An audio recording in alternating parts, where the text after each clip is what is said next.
أعوذ بالله من الشيطان الرجيم. ولئن سألتهم من خلق السماوات والأرض ليقولن الله. قل أفرأيتم ما تدعون من دون الله إن أرادني الله بضر هل هن كاشفات ضره أو أرادني برحمة هل هن ممسكات رحمته قل حسبي الله عليه يتوكل المتوكلون. قل يا قوم اعملوا على مكانتكم إني عامل فسوف تعلمون من يأتيه عذاب يخزيه ويحل عليه عذاب مقيم. إنا أنزلنا عليك الكتاب للناس بالحق فمن اهتدى فلنفسه ومن ضل فإنما يضل عليها وما أنت عليهم بوكيل.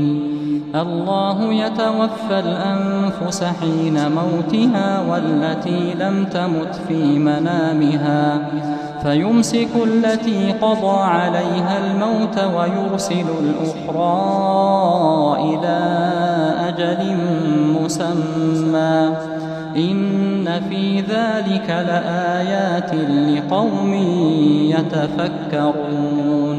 أم اتخذوا من دون الله شفعاء قل أولو كانوا لا يملكون شيئا ولا يعقلون قل لله الشفاعة جميعا له ملك السماوات والأرض ثم إليه ترجعون.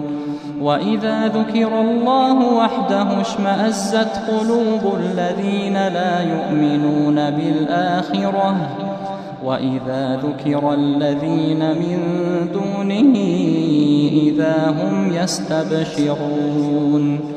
قل اللهم فاطر السماوات والأرض عالم الغيب والشهادة أنت تحكم بين عبادك فيما كانوا فيه يختلفون.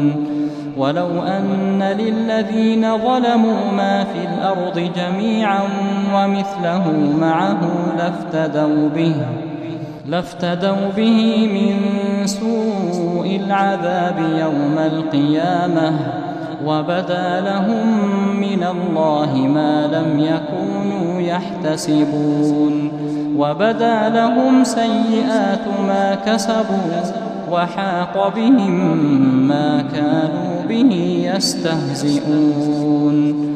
فإذا مس الإنسان ضر دعانا ثم إذا خولناه نعمة منا قال إنما أوتيته على علم بل هي فتنة ولكن أكثرهم لا يعلمون.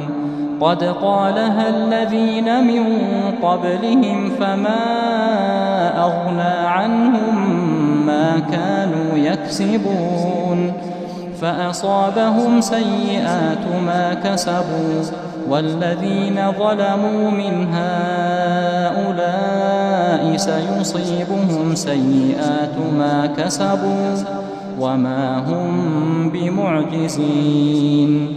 أولم يعلموا أن الله يبسط الرزق لمن يشاء ويقدر إن في ذلك لآيات لقوم يؤمنون. قل يا عبادي الذين أسرفوا على أنفسهم لا تقنطوا من رحمة الله إن الله يغفر الذنوب جميعا إنه هو الغفور الرحيم.